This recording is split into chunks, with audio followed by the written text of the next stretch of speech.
بسم اللہ الرحمن الرحیم. السلام علیکم ناظرین. لاؤنج میں خوش آمدید. جو ٹاپک کو ہم نے شروع کیا تھا بچوں کے مسائل یا ایشوز آف چلڈرن، اس کا آج آخری پارٹ ہے. مگر اس کا یہ مطلب نہیں کہ آج کے بعد ہم کبھی اس موضوع کو واپس نہیں لائیں گے. یقیناً لائیں گے، کیونکہ نت نئی چیزیں ہوتی رہتی ہیں دنیا میں، نت نئی تحقیق ہوتی ہے، نت نئے حل پیدا ہوتے ہیں، نت نئے سولوشنز آتے ہیں، تو ڈیفینیٹلی ہم لائیں گے. بچوں کے بہت سارے ایشوز ہیں، اور ایک بہت امپورٹنٹ چیز جو والدین کو سمجھنی ہوگی وہ یہ سمجھنی ہوگی کہ بچوں کی جو سیلف ریسپیکٹ ہے اور بچوں کی جو شناخت آئیڈینٹی ہے اس پہ کبھی کمپرومائز مت کیجیے گا. اگر آپ بچے کو ویلیو دیں گے، ورتھ دیں گے، اس کی سیلف ریسپیکٹ کو بوم اور بوسٹ کریں گے، تو وہ بچہ آپ کی بھی ریسپیکٹ کرے گا اور ہمیشہ اپنے سے بڑے لوگوں کی ریسپیکٹ کرے گا. آج کے دور میں بچوں کے ایشوز میں بہت سارے ایشوز ہیں، ان میں سے کچھ بڑے ہی گمبھیر اور بڑے خطرناک قسم کے ہیں. 14-15 سال کی ایج کو جب بچہ پہنچتا ہے تو ماں باپ کو یہ فکر ہوتی ہے کہ کن دوستوں میں بیٹھتا ہے، کن لڑکوں کے ساتھ جاتا ہے، پارٹیز میں جاتا ہے یا نائٹ آؤٹ کرنے جاتا ہے، یا اس کے فرینڈز کا سرکل کون ہے. ہمیں اپنے بچوں کو ڈرگز سے بچانا ہے، ہمیں اپنے بچوں کو بری کمپنی سے بچانا ہے، ہمیں اپنے بچوں کو اس طرح پرورش کرنی ہے کہ وہ ہمیں ماں باپ کو اپنا سب سے اچھا دوست سمجھے. ایک ایسا دوست کہ جس پہ وہ کسی وقت بھی اعتماد کر سکتا ہے. کوئی بھی غلطی کرے، کچھ بھی اس سے ہو جائے، اس کے والد یا والدہ ایک ایسی ہستی ہے کہ جس کے پاس جا کر وہ کنفیس کر سکتا ہے، اپنی غلطی کو بتا سکتا ہے اور ان سے مشورہ مانگ سکتا ہے. آج ہمارے گھروں میں جو سب سے بڑا ایشو ہے بچوں کے ساتھ وہ یہ ہے کہ ہم اپنے بچوں کو ٹائم نہیں دے پاتے. بہت ساری وجوہات ہوتی، مگر جس پودے کو آپ نے پال کر بڑا کر کر ایک درخت بنانا ہے، اگر آپ نے اس پودے کی پرورش میں وقت نہ دیا تو وہ پودا مرجھا جائے گا. یہ بہت ضروری ہے ہم والدین کو یہ سمجھنا کہ ہمیں کوالٹی ٹائم دینا ہوگا. آپ کاؤچ پہ بیٹھے ٹی وی دیکھ رہے ہیں، بچے بھی کھیل رہے ہیں، یہ کوالٹی ٹائم نہ ہوا. کوالٹی ٹائم سے مراد یہ ہے کہ وہ وقت کہ جس میں آپ اپنے بیٹے یا بیٹی کے ساتھ 1-to-1 بیسس پہ بات کر سکیں.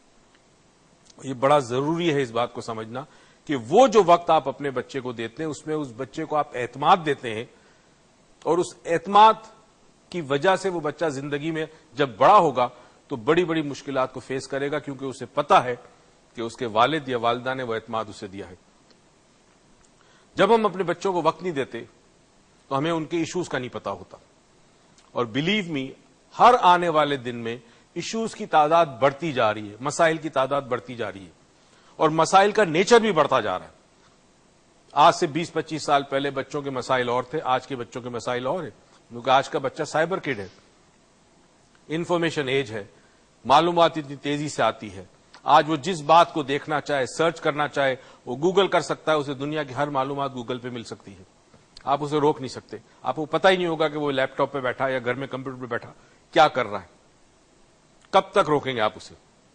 تو آپ کو وہ وقت دے کر اس بچے کا وہ اعتماد حاصل کرنا ہوگا کہ جس اعتماد کے بعد آپ کو بھی یقین ہوگا کہ آپ کا بچہ، آپ کی بیٹی وہ حرکت نہیں کریں گے کہ جو ان کے مستقبل کے لیے خطرناک ثابت ہو. ہم اپنے مسائل میں ضرور الجھے ہوئے ہوتے ہیں، والدین کے اپنے ایشوز ہوتے ہیں، ماں گھر میں بزی ہوتی ہے، والد رات کو تھکا ہوا آتا ہے. مگر پلیز اگر آپ کو اللہ نے ایک نعمت اولاد کی شکل میں دی ہے تو اس نعمت کو جانے، اس احساس کو جانے کہ اگر آپ نے اس کو وقت نہیں دیا تو آپ کا بچہ اپنے مسائل کے حل کے لیے اور جگہ دیکھے گا. کئی گھروں میں ایسا ہوتا ہے، ایک بیٹی ہے، وہ اپنی خالہ سے زیادہ اٹیچڈ ہے، ماں سے کم ہے.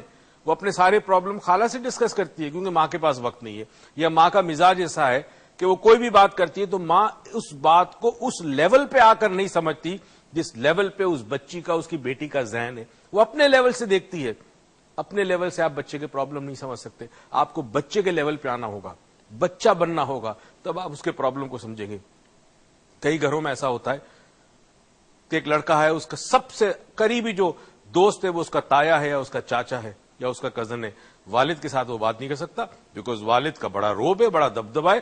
گھر میں آتے ہیں سب بچے خاموش ہو جاتے, چپ ہو جاتے, کوئی ادھر جاتا ہے کوئی ادھر جاتا ہے. تو وہ خوف کا عالم جو آپ نے پیدا کیا بچے کے ذہن میں, اس خوف کی وجہ سے آپ کا بیٹا یا آپ کی بیٹی کبھی آپ سے قریب نہیں ہوں گے. عزت ضرور کریں گے مگر ڈر کے کریں گے. اس عزت کا فائدہ کیا کہ جو ڈر کے کی جائے. عزت تو وہ ہو جو شیئر پیار میں, محبت میں خود بخود ہو, احترام خود بخود ہو. ڈر کے احترام اور عزت کی تو کیا کیا. یہ بات نہیں سمجھ میں آتی ہمیں, اور جب شاید سمجھ میں آتی اس وقت بہت دیر ہو چکی ہوتی ہے. بچے کی عادت اگر بگڑ جائے, اس کا بیہیویئر چینج ہو جائے, اس کے بعد اس کو ٹھیک کرنا بہت مشکل ہے.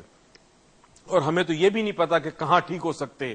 اگر بچے کا بیہیویئر برا ہو گیا, بدتمیز ہو گیا, بات نہیں سنتا, پڑھائی میں دھیان نہیں رکھتا, مستقبل کی اس کو کوئی فکر نہیں ہے, ٹائم کو مینج نہیں کر پا رہا, کمرہ گندا ہے, اپنی رسپانسبلٹی ذمہ داری پوری نہیں کرتا, بڑوں کا ادب اور احترام نہیں کرتا, تو اس بچے کو کس کے پاس لے کے جائیں گے آپ؟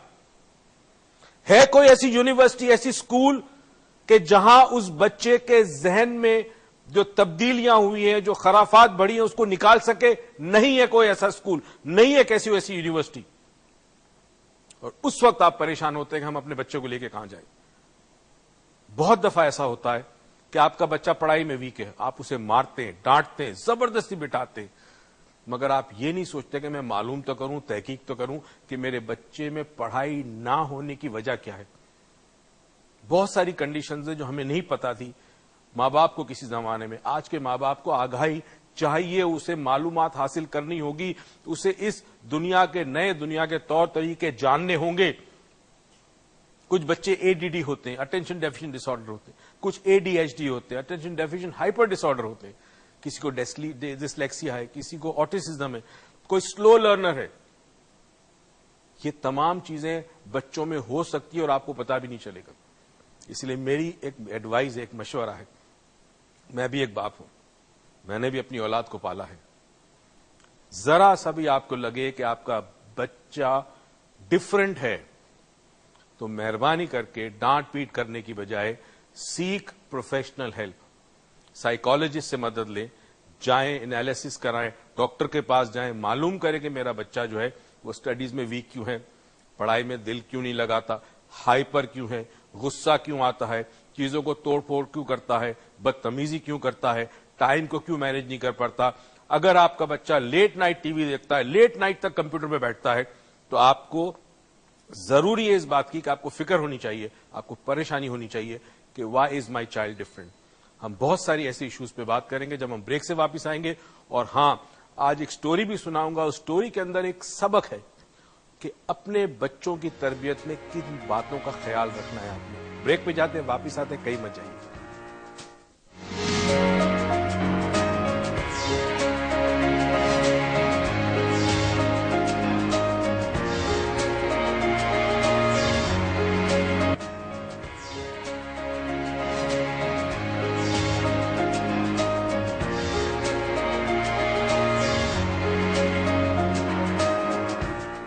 السلام علیکم ناظرین, کیسے ہیں آپ سب؟ I hope you all are fine, great اور مزے میں. اور میں ہمیشہ لیفٹ پہ چلی جاتی ہوں, مجھے بولتے رائٹ پہ ہو تو میں کنفیوز ہو رہی تھوڑی سی, کہاں رائٹ پہ ہوں میں, رائٹ پاتھ پہ ہی ہوں. اینی ویز, ہم نے کل بات کی چلڈرن ایشو پہ, اور اس میں سے ہم نے صرف ایک ہی ٹاپک کو کل ہم کیٹر کر پائے, جو ہم نے ایجوکیشنل سسٹم پہ کل بات کی. اور آپ کو نیچرلی آپ نے ریپیٹ بھی دیکھا ہوگا, اس کا یوٹیوب پہ بھی ویڈیوز ہیں, اس کی فین پیج پہ بھی ویڈیوز, آپ جا کے پھر دیکھیے گا اور بڑے غور سے دیکھیے گا. ایشوز جیسے بات کرنے بڑے چھوٹے سے لگتے ہیں کہ جی بچوں کا ایک ایجوکیشن سسٹم ہے, چلے نہیں ہے, پھر بھی بچے ایجوکیشن تو حاصل کر رہے ہیں, تو اس میں اتنا بڑا تو ایشو نہیں ہونا چاہیے. اور پھر چلے بیگ کتنی دیر کے لیے اٹھاتے ہیں بچے, بس گھر سے لے کے وین تک, وین سے لے کے کلاس تک, کلاس سے لے کے پھر وہ وین تک ہی اٹھاتے ہیں, اتنا وہ بھی کوئی بڑا مسئلہ نہیں ہے. لیکن یہ ایشو ایگزسٹ کرتے ہیں, اور ان ایشوز کی وجہ سے بہت سارے ڈس آرڈرز بچوں میں پائے جاتے ہیں, بہت سارے کوئرلز بچوں کے بیچ میں ہوتے ہیں. کل ایک سوال آیا تھا کہ جی دو بہن بھائی کیوں آپس میں لڑائی کرتے ہیں؟ اگر دو بہن بھائی آپس میں لڑائی کرتے تو ہو سکتا ہے وہ دو بہن بھائی بالکل ہی مختلف انوائرمنٹ میں پڑھ رہے ہوں, ہو سکتا ہے بالکل ہی مختلف ان کو توجہ مل رہی ہو سکتا ہے ان کو بالکل ہی مختلف فیڈنگ مل رہی ہو. فیڈنگ مطلب mental feeding, not food feeding. So you know it is really important to know کہ اپنے بچے کو کیا سکھا رہے ہو, اس سے کیا بات کر رہے ہو, اس کو کس ماحول میں بھیج رہے ہو, اور وہ کن کا دوست ہے, کیونکہ یہ چیزیں ڈٹرمن کرتی ہے کہ آپ کا بچہ کیا بنے گا اور کیا بن چکا ہے جب تک وہ ہے تب تک, اور وہ کیا بنے گا. Because whatever you know plant you will get the same result. تو یہ سارے آپ کے سیڈز ہیں جو آپ پلانٹ کر رہے ہو, اور آپ کا بچہ ویسے ہی گرو کرے گا جیسا آپ اس کو کرنے کی کوشش کر رہے ہو. اچھا جی, آج ہم نے کہا تھا کہ ہم سائیکولوجیکل ایشوز پہ زیادہ بات کریں گے, بٹ بہت ساری اور باتیں رہ جائیں گی. میں تھوڑا سا بتا دوں کہ صرف اتنا میں نے مونولوگ میں کہہ تو دیا ہے کہ اگر آج کے بچے میں آپ دیکھیں کہ کوئی ایشو ہے تو برائے کرم کسی مالج سے, کسی ماہر سے مشورہ کریں. سائیکالوجسٹ ہوتے ہیں, سائیکائٹرسٹ ہوتے ہیں, ڈاکٹرز ہوتے ہیں, نیورولوجسٹ ہوتے ہیں, وہ کچھ ٹیسٹ ہوتے ہیں اور اس سے پتہ چل جاتا ہے کہ بچے میں کیا ایشو, اور پھر اکارڈنگلی وہ ریمیڈی بھی بتاتے ہیں. ٹھیک ہے. اچھا مجھے بتائیں کہ بچوں میں فار ایگزامپل کوئی بچہ ہے جو الٹا لکھتا ہے, یعنی بی کو ڈی لکھتا ہے, ڈی کو بی لکھتا ہے, 6 کو 9, 9 کو 6 لگتا ہے, تو وہ بچے میں موسٹ کامنلی وہ بچے ماں باپ تو یہ کہتے ہیں جی یہ مستی خور ہے اس لیے لکھ رہا ہے, لیکن وہ کس سائیکولوجیکل ڈسلیکسیا میں بھی آتا ہے بچے کا, ڈسلیکسیا بچے میں بھی ہوتا ہے. اچھا, یہ جتنی بھی نیورولوجیکل ڈیولپمنٹ ڈس آرڈرز کہتے ہیں ان کو, یہ آپس میں اتنے کنیکٹڈ ہے کہ بڑا مشکل ہے کہ ایگزیکٹلی کیا ہے. نہیں مطلب ایک بندہ آئیڈینٹیفائی کر سکے نا. جب کوئی سائیکالوجسٹ آئیڈینٹیفائی کرتا ہے اس کے بعد وہ باقاعدہ اس کی ریمیڈیل آپ کو دیتا ہے, سیشنز دیتے ہیں. ہمارے ساتھ صبا کراچی سے. السلام علیکم صبا. وعلیکم السلام. جی مجھے یہ بات کرنی تھی کہ میں جو ہوں کہ میرے 3 بچے ہیں, بڑے جو ہے ٹوئن ہیں, ایک بیٹا اور ایک بیٹی, اور اس سے چھوٹا 8 سال کا بیٹا ہے. بڑے دونوں بچے میرے 10 سال کے ہیں. میں جو ہے میرے ہسبینڈ کی ڈیتھ ہو چکی ہے, میں اس وقت عدت میں ہوں, اور نہ کیا کہتے ہیں میں تو ڈسٹرب ہوں کہ میرے بچے اس سلسلے میں بہت ڈسٹرب ہے. اصل میں تو جوائنٹ فیملی میں رہتی ہوں, لیکن میرے گھر والے اللہ کا شکر ہے بہت اچھے کے, بہت کیئرنگ ہیں, وہ سب کرتے ہیں, لیکن بچے اتنے چڑچڑے اور ہو رہے ہیں کہ نا وہ نا, یعنی کہ ان کو ساری سہولت پرووائڈ بھی کی جا رہی ہے, اور یہاں تک کہ اسکول کی ٹیچرز تک ان کا اس طرح سے کرتے ہیں, لیکن اس کے باوجود ایسا ہوا کہ میرا بڑا بیٹا جو ہے وہ اس سال فیل بھی ہو گیا. ٹھیک, تو میں اتنی پریشان ہوں. اچھا. میں آپ سے پرائیویٹلی بھی بات کرنا چاہتی ہوں. میں جو آپ کا سیل نمبر پہ میں نے بہت کال کی ہے, اگر آپ اپنا موبائل وہ کھولیں گے دیکھیں گے تو میرا نمبر اس میں ضرور ہوگا. اچھا میں ٹھیک بہت ہے, پریشان ہوں. چلے تھینک یو سو مچ آپ کی کال کا صبا. اور دوسرا 0345822111 میں بہت سارے لوگوں نے کال کی تھی اور ان کا فون نہیں اٹھایا گیا بیکاز ہمارا جو ریپرزینٹیو تھا اس نے جاب چھوڑ دی تھی. تو اب وہ فون بیسکلی میں آج کال بیکس کری تھی, جن کا نمبر لیٹ آئے گا ان کو نیچرلی میری کال کل تک ہی آ جائے گا. ویسے شیما صاحبہ کراچی سے. السلام علیکم.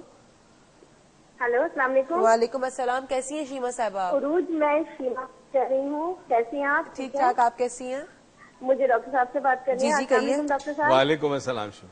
ڈاکٹر صاحب میں شیما بات کر رہی ہوں. میں آپ کے پاس اپنے بیٹے کو لے کر آئی تھی, آپ کو یاد ہوگا. جی جی, میرے بیٹے کو ADHD بتایا تھا. جی جی جی جی جی جی.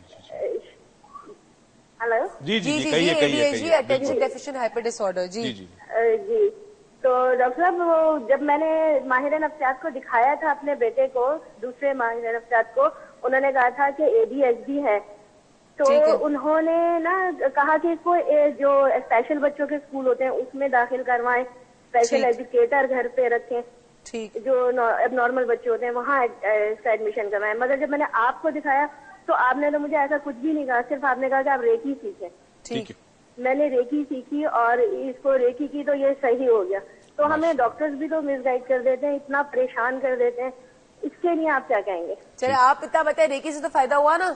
میرا بیٹا ماشاءاللہ بالکل ٹھیک ہو گیا, مگر جب تھوڑا سا گیپ آ جاتا ہے ریکی میں نا تو پھر وہ واپس اسی طرف جانا شروع ہو آپ جاتا کو کبھی بھی کوئی ہیلپ کی ضرورت ہو آپ دروازے کھلے انسٹیٹیوٹ پہ آپ آئیے گا. تھینک یو سو مچ اپنا ایکسپیرینس شیئر کرنے کے لیے. اچھا جی, ایک تو ان کا یہ سوال تھا کہ اب ایک تو ان کا کہ ADHD والے اکثر میں نے دیکھا سائیکائٹرسٹ جو سائیکالوجسٹ ہوتے ہیں وہ فٹ کر کے کہہ دیتے ہیں, ایک I am not saying it's wrong اور رائٹ, بٹ فٹ کر کے کہہ دیتے ہیں کہ جی بچے کو آپ ایک اسپیشل اسکول میں دلوا دیں بیکاز وہ نارمل بچوں سے کمپیٹ نہیں کر سکتا. آپ اس چیز کو کیا کہیں گے؟ پہلی چیز یہ ان کا قصور نہیں ہے. ٹھیک ہے. ہمارے یہاں یا تو نارمل بچوں کا اسکول ہے یا ناٹ سو نارمل بچوں کا اسکول ہے, مڈل میں کوئی چیز نہیں ہے. اب ہوتا یہ ہے کہ بچے میں اگر ADHD کے سمٹمز یا ADD ہے تو وہ جب اب نارمل بچوں میں, ناٹ سو نارمل میں کہوں گا, ناٹ سو نارمل بچوں میں جاتا ہے تو وہ بالکل ایک ایسی کیٹیگری ہے جہاں پہ بچے جو ہے ریٹارڈیشن وغیرہ ہوتی ہے. ٹھیک ہے. اب یہ بچہ ان بچوں کے ساتھ جب ہوتا ہے تو اس کی مینٹل گروتھ پہ فرق پڑتا ہے. تو ہمارے پاس ایسا کوئی ادارہ نہیں ہے جو سینٹر میں ہو.